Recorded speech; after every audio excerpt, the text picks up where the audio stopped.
ৰবীন্দ্ৰ ভৱনক আমি অক্ষত অৱস্থাত আমি সুন্দৰভাৱে আমি ৰাখিব লাগিব ভৱিষ্যত প্ৰজন্মৰ কাৰণে। কিন্তু এতিয়া যিটো গৃহ আছে বহু পুৰণি আৰু সেই পুৰণি হোৱাৰ পৰিপ্ৰেক্ষিতত জৰাজীৰ্ণ ৰূপ পৰিগ্ৰহ কৰাৰ কাৰণে সেই ভৱনটোৱে আমি কিছু ৰিন'ভেশ্যনৰ আমি কাম কৰিছিলোঁ মাজতে, কিন্তু কাৰিকৰী বিশেষজ্ঞসকলে আমাক অৱগত কৰিছিল যে এই অৱস্থাত যদি জনসমাগম হোৱা অনুষ্ঠান অনুষ্ঠিত হৈ থাকে কেতিয়াবা তাত দুৰ্যোগ হোৱাৰ সম্ভাৱনা থাকে আৰু সেইকাৰণে অনতি বিলম্বে এই স্থানত যাতে তেনেধৰণৰ জনসমাগম হ'ব নলগীয়া পৰিৱেশ নিৰ্মাণ কৰিব পৰা যায় তেনেধৰণৰ এটা পৰামৰ্শ আমাক দিছিলে আৰু সেই পৰামৰ্শৰ ভিত্তিত আমি ৰবীন্দ্ৰ ভৱনটি পুনৰ নিৰ্মাণ কৰিবৰ কাৰণে অসম চৰকাৰে সিদ্ধান্ত গ্ৰহণ কৰিলে।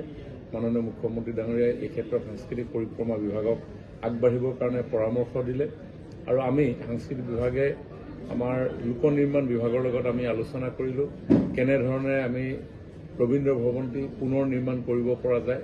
তাৰ বাবে তেওঁলোকক আমি প্ৰাক্কলন প্ৰস্তুত কৰিবলৈ আহ্বান জনালোঁ। তেওঁলোকে আৰ্হি প্ৰস্তুত কৰি আমাৰ আগত উপস্থাপন কৰিলে আৰু সেই আৰ্হিটো আমাৰ সাংস্কৃতিক ক্ষেত্ৰখনৰ কাম কাজসমূহ কৰিব পৰাকৈ উপযোগী হয় নে নহয় এই বিষয়ে অসমৰ বহুকেইজন বিশিষ্ট সাংস্কৃতিক কৰ্মীক এখন সমিতি গঠন কৰি তেওঁলোকৰ আগত আমি উপস্থাপন কৰি তেওঁলোকৰ আমি মতামতসমূহ আমি গ্ৰহণ কৰিলোঁ।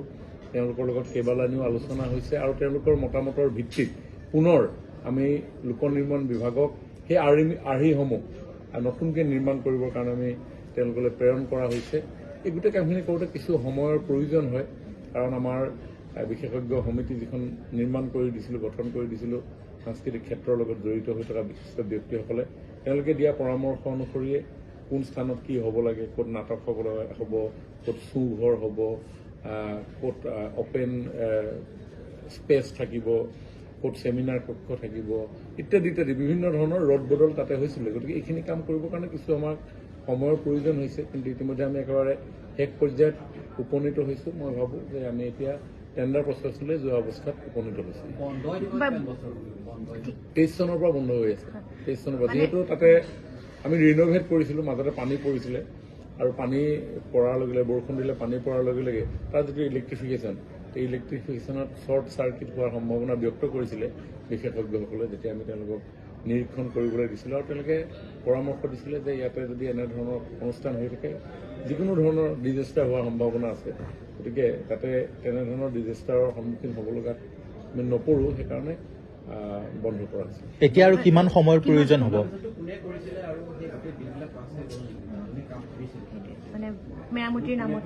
ইমানটো মোৰ মনত নাই। আমি সেই সময়ত যেতিয়া প্ৰয়োজন আছিল তেতিয়া PW ডিপাৰ্টমেণ্টে মষ্ট প্ৰবেবলি ৰিন'ভেশ্যনটো তদাৰক কৰিছিলে আৰু দেখা পোৱা গ'ল যে ৰিন'ভেশ্যনৰ অৱস্থাত নাই আৰু সেইকাৰণে পুনৰ নিৰ্মাণৰ আমি সিদ্ধান্ত গ্ৰহণ কৰিলোঁ। এতিয়া আৰু কিমান সময় লাগিব? প্ৰচেছ চলি আছে। এইখিনি গোটেইখিনি টেণ্ডাৰ প্ৰচেছিঙৰ পৰা আৰম্ভ কৰি এইখিনি কৰোঁতে অলপ সময়তো প্ৰয়োজন হ'ব। কমপ্লিট পেপাৰ ৱৰ্কখিনি কৰিবৰ কাৰণে নিশ্চয় 2-3 মাহ সময় নিশ্চয় লাগিব। কি কয়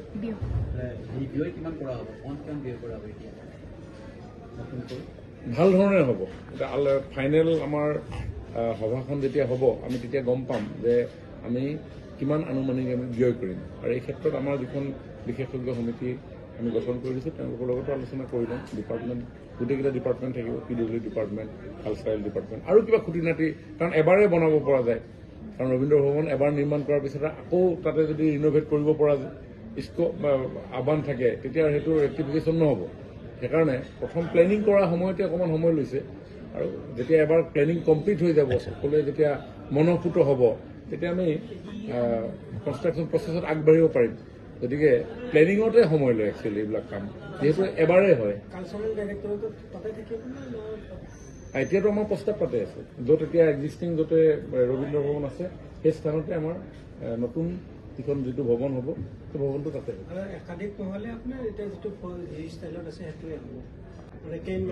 এটা ষ্টেট অফ আৰ্ট খুব ধুনীয়া এটা ভৱন তাত নিৰ্মাণ হ'ব। তাতে আমাৰ মই প্ৰথম এখন সভা মতে 2টা ফ্ল'ৰত 2টা অডিটৰিয়াম হ'ব আৰু ওপৰত অফিচ থাকিব, অপেন স্পেচ থাকিব, কেফেটেৰিয়া থাকিব, ছেমিনাৰ হল থাকিব, এনেকুৱা ধৰণৰ, মানে ছিংগুল নহয়, মাল্টিপল হ'ব।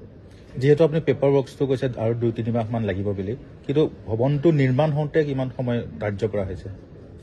2 বছৰ লাগিব মিনিমাম, 2 yearsটো লাগিব, কাৰণ এটা কংক্ৰিটৰ কাম বোলে ইঞ্জিনিয়াৰসকলে গম পাব। কিন্তু আমাৰ কাম হ'ল যে আমি আমাৰ সাংস্কৃতিক ক্ষেত্ৰখনক আগুৱাই লৈ যাবৰ কাৰণে ৰবীন্দ্ৰ ভৱনৰ যি ইতিহাস, এই ইতিহাসৰ যিটো লিগেচি, এই লিগেচিটো যাতে আমি এটা নিৰবিচ্ছিন্নভাৱে লৈ যাব পাৰোঁ। আৰু এতিয়াৰ সময়ে দাবী কৰা অনুসৰি যিসমূহ অত্যাধুনিক প্ৰযুক্তিৰ প্ৰয়োজন আছে, সেই অত্যাধুনিক প্ৰযুক্তিসমূহ যাতে আমি ৰবীন্দ্ৰ ভৱনত সংযোজিত কৰিব পাৰোঁ। সেইকাৰণে কেইবালানিও আলোচনা হৈছে, বিশেষজ্ঞসকলে বিভিন্ন ধৰণৰ পৰামৰ্শ দি আছে। সেই পৰামৰ্শবোৰ আকৌ ভিজুৱেলাইজ কৰাৰ পিছত কাগজলৈ ৰূপান্তৰিত কৰিব লগা হয়। এইখিনি কৰিবৰ কাৰণে ডেফিনেটলি অলপ টাইম লাগে। মানে বিকল্পটো তেওঁলোকে বিচাৰিছে যে নাটক চাটকবিলাক এতিয়া মঞ্চস্থ আছে, কৰিব আমাৰ পাৰে। শংকৰদেৱ কলাক্ষেত্ৰতো আছে, মাধৱদেৱ কলাক্ষেত্ৰ আছে, মাছখোৱা ITA আছে। গতিকে এইকেইদিন অকণমান প্ৰব্লেম হৈছে, নোহোৱা নহয়।